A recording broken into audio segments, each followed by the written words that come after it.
Vamos dar seguimento, o nosso entrevistado já está aqui com a gente. Vamos conversar com Jurandir Santos, ele que é o novo presidente municipal do PCdoB. Seja muito bem-vindo, Jurandir. Boa tarde. Boa tarde, Lorena. Boa tarde, Vitor, telespectadores e ouvintes da Band. Satisfação estar aqui com vocês. Jurandir, você assume o PCdoB, a gente está até brincando aqui antes do programa começar, no Rojão. No ano de 2024, que vai ser o ano de eleição municipal, onde os diretórios locais fervilham nas fomentações de acordos, de candidaturas, etc. Como é que está essa posição do PCdoB? Quais são as mudanças na direção partidária e como é que está esse diálogo sobre a Prefeitura de Salvador? Vocês ainda mantêm o nome da Olívia Santana como pré-candidata? Sendo que o PT tem o nome de Robson e o MDB tem o nome do vice-governador Geraldo Júnior? Com certeza. Saímos de um processo de conferência animadíssimos. A gente costuma dizer que na vida do PCdoB nada é muito fácil, né? É um partido centenário que passou por muita coisa na história desse país e a sua militância, que é forjada na luta dos movimentos sociais, está sempre se desafiando. Saímos agora no processo de pandemia que nós tivemos que disputar uma eleição, né? Olívia foi candidata em 2020 e a principal característica do partido, que é o contato das suas lideranças, contato com o povo, o poder de convencimento, de persuasão, estava ali comprometido através da dificuldade de contato social. A gente teve que se reinventar.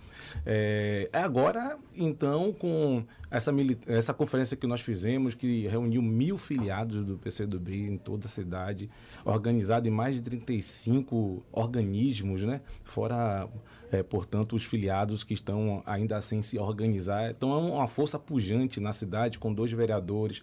Olívia foi a deputada estadual mais votada em Salvador. Então, nós estamos defendendo que a Frente Brasil Esperança, ele tem alguns critérios para poder definir o seu nome, porque nós estamos defendendo que a frente apresente um nome para a base política do governador. Então, um dos critérios, inclusive, é a unidade dessa base.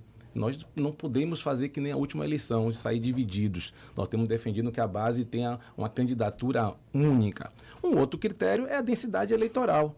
Então, não podemos também fazer invenções às vésperas da eleição. Então, eu reafirmo, a Olívia foi a deputada mais votada na cidade e a sua história também a credencia. E o terceiro critério é o programa. Qual o programa que nós vamos apresentar? Nós não podemos fazer um debate em Salvador que seja mais do mesmo. Entendeu? Que a gente tente se diferenciar a partir da propaganda. Na propaganda só ressalta aquilo que nós estamos propondo para a cidade. Então, um novo modelo de desenvolvimento precisa ser apresentado. Isso nós estamos debatendo. Então, a situação do transporte é uma parte de uma segregação que acontece dentro de Salvador. Com 40%, quase metade da população na cidade não tem acesso a transporte. Então, o que nós estamos defendendo, e o governador dá uma sinalização positiva quando chamou, há pouco tempo atrás, a sua base aqui em Salvador para poder discutir o projeto da cidade, discutir a ação e se coloca, portanto, como condutor desse processo, nos animou, porque a Olívia nós temos apresentado como a melhor pessoa para fazer essa representação. E, além de tudo isso, ter esse critério da densidade, ter preparado, e foi uma importante eleição em 2020, que a credenciou, garantiu esse recall, inclusive, para ser a mais votada de Salvador, e ter ideias, portanto, experiência comprovada na Secretaria de Educação, a sua história de vida, né, militante do movimento social, do antirracismo. Além de tudo isso, é uma mulher negra. Pô, Salvador precisa ter uma candidatura, ao meu ver, que anime a população. Que a política está cada vez mais difícil, né, de mobilizar, ganhar corações e mentes da população de Salvador. E, sobretudo, nesse momento pós-pandêmico da participação aí do Inominável na presidência da República, a gente sai desse processo aqui com as pessoas querendo ter esperança, querendo se encantar com um processo de fato que vale a pena se envolver. Então, esse é o debate que o PCdoB tem apresentado. Nós defendemos a unidade e queremos representar essa unidade e confiamos aí na capacidade do governador Jerônimo Rodrigues na condução desse processo que muito nos animou com a reunião do Conselho Político aqui em Salvador. Essa unidade, Jurandir, seria Com o nome da Olívia apenas ou se colocasse um outro nome, como se foi ventilado do Geraldo Júnior? Vocês apoiariam, entrariam nessa base, nessa situação, ou, por exemplo, sairiam com candidatura própria? Não se propõe unidade dizendo, só pode passar unidade por mim, se não for por mim, não dá. Então a gente está colocando para apreciação, primeiro, da federação, que a federação ela precisa dizer qual é a candidatura que defende, e no campo da federação nós temos 2 candidaturas, que é a de Olívia e que é a de Robson, que estão postas. Então, primeiro nós precisamos nos resolver aqui. E esse nome é ser apresentado para a base do governo, que é onde entra o nome de Geraldinho, que tem colocado com legitimidade e com justeza. Então não é a ferro e fogo, como se diz na gíria. Mas nós estamos apresentando uma lógica, que também não pode ser... Óbvio que a disputa de hegemonia é legítima também dos partidos, querendo terem protagonismo, etc. Agora, do ponto de vista do campo do governador Jerônimo, que esses partidos fazem parte, qual é a melhor candidatura para fazer essa disputa em Salvador? Para apresentar...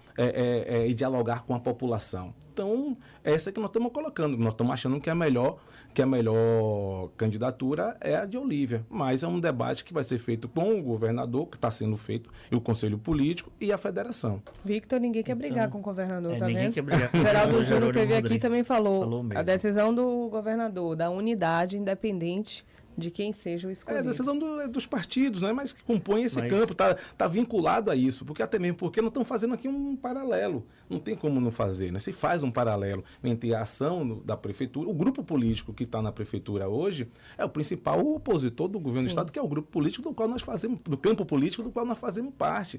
Há uma contradição ali estabelecida, uma diferença de projetos. E isso nós fomos discutir a questão, como estou falando aqui, o modelo de desenvolvimento e o processo de enfrentamento. Se trata de um processo de reeleição, né? A única pessoa na história da reeleição que perdeu a eleição foi o Inominável, que entrou para a história agora na presidência da República. Então, já sai... O Inominável, você fala, é Bolsonaro.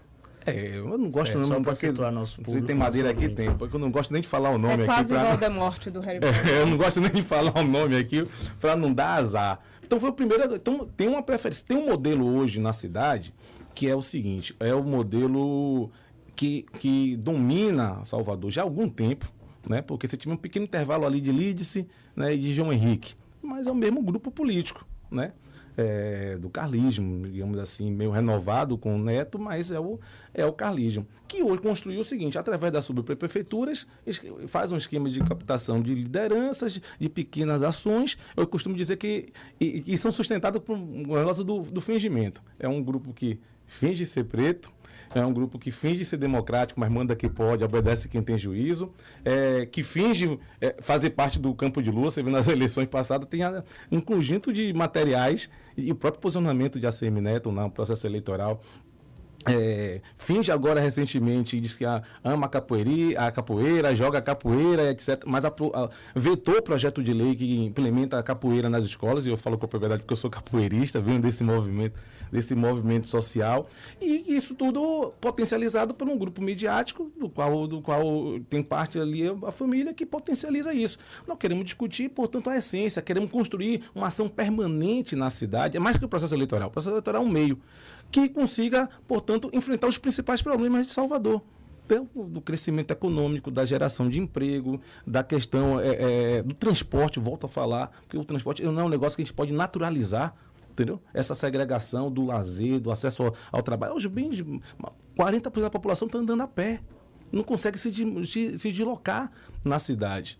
Entendeu? Então, isso aqui requer uma ação de frente. Nós estamos defendendo uma frente ampla permanente que se materializa na disputa eleitoral, que é o principal momento de debate da sociedade, mas que vai para além disso. Então, isso é possível fazer só com um amplo espectro de forças. Portanto, nós defendemos essa unidade a partir dessa lógica. Para quem sintonizou agora, na tela da Band, também na Rádio Band News FM 99.1, você está aqui no Boa Tarde Bahia, estamos conversando com o Jurandir Santos, ele que é o novo presidente... Santana, Jurandir Santana, ele que é o novo presidente municipal do PCdoB, do PCdoB aqui da capital baiana. Em Salvador, o PCdoB só tem apenas 2 vereadores. O Augusto Vasconcelos, o Hélio Vasconcelos e o Hélio Ferreira. Como é que está o diálogo para a busca do aumento da bancada do partido? Visto que hoje vocês estão numa federação, PT, PCdoB e PV, vão ter que caminhar juntos nessa federação, nessa eleição. E você vai ter um número também limitado da quantidade de candidatos dentro dessa federação, porque é como se fosse um partido político, um CNPJ com 3 CNPJs, né? Exatamente. Então, assim, como é que está o diálogo? Porque geralmente tem uma queda de braço no campo da esquerda, PSB, que está fora dessa federação, PCdoB, PT. Como é que está essa conversa para montar essa nominata na candidatura a vereador? É desafiador, né? Eu diria. A federação tem aspectos, acho que na sua maioria tem aspectos positivos, mas tem alguns que são limitantes e outros desafiadores. Nós vimos no PCdoB já de uma cultura de chapa própria muito antes da legislação impor. A gente já tem algum tempo, chegamos aqui em Salvador a ter 3 vereadores, um suplente que assumiu e 4 vereadores. Tem uma expansão, portanto, das nossas fileiras de militantes, dos diversos segmentos que estão ali sempre reforçando, se apresentando para a candidatura. E agora a gente volta a uma espécie de coligação, né? Porque a federação é isso, são 3 partidos e coligação. E antes, antes da federação, você poderia ter 150% do número de cadeiras, ou seja, chegavam a 60 candidatos. Na federação é 100% mais um, ou seja, são 43 cadeiras em Salvador, nós podemos ter no máximo 44.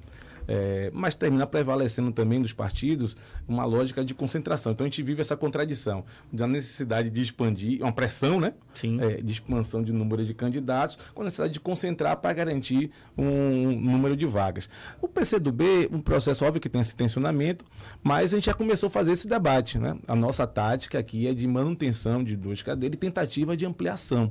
Né? Inclusive a ex-vereadora Ladilce é uma das que pleteiam essa vaga, saiu que eu substituo na presidência do partido, com esse desafio de garantir uma 3ª vaga, né? Que esse aqui é o nosso desafio. O PT também tem se colocado também com essa necessidade de desenvolver uma tática que permita aí a renovação e até mesmo ampliação, né, deles, né, que é um desafio que eles têm apresentado. Ou seja, não vai ser fácil para ninguém. Não é esse que é o debate. O PV é idem da mesma forma. Então, mas vai ser, acho que, um bom momento, assim, do ponto de vista do debate político sobre a cidade e da reestruturação, reorganização dos partidos diante dessa nova lógica. Nós estamos confiantes, nós estamos confiantes com o nome de Olívia nesse processo, deu uma reanimada da militância a partir desse processo de conferência e do processo de aceitação, mesmo as pesquisas, né, que já começa a pontuar isso, aí atrás de leads, aqui no nosso campo, né? De leads, que tem um recall de ter sido prefeita, candidato a governador, e etc. Tal. E do ponto disso tem reflexo, obviamente, na nossa militância, que passa a aderir a essa tese também da necessidade de concentrar. Então, acho que nós vamos conseguir fazer uma concentração que nos permita eleger aí 3 cadeiras na Câmara de Vereadores, que representam um aumento significativo para o PCdoB. Jurandir Santana, ele que é presidente municipal do PCdoB, eleito recentemente. Aqui o nosso convidado, Jacaré do Alabama, é como você é conhecido. Por quê, Jurandir? Essa aí é a capoeira, né? Da capoeira? É que é engraçado porque que primeiro me dá essa visão assim da sociedade, de como ela funciona, entendendo como gente, como um ser coletivo, é a capoeira. Que com 14 anos eu começo lá no meu bairro, morava no Chiep, os primeiros passos. E depois eu troco uma paixão por outra, porque com 18, 19, 18 eu entrei no movimento estudantil, né? E aí vou me afirmando, vou entrando, virou uma cachaça, que era capoeira, virou a cachaça do movimento.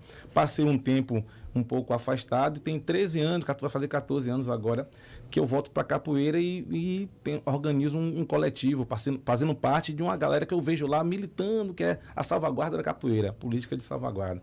A capoeira tem um potencial muito grande, né? E não se entendia, na sua grande maioria, enquanto movimento social. Eu acho que principalmente do advento do primeiro governo Lula, que fez as políticas de salvaguarda, alguma coisa foi mudando, já há mais de 10 anos, portanto, você tem uma ação dentro da capoeira.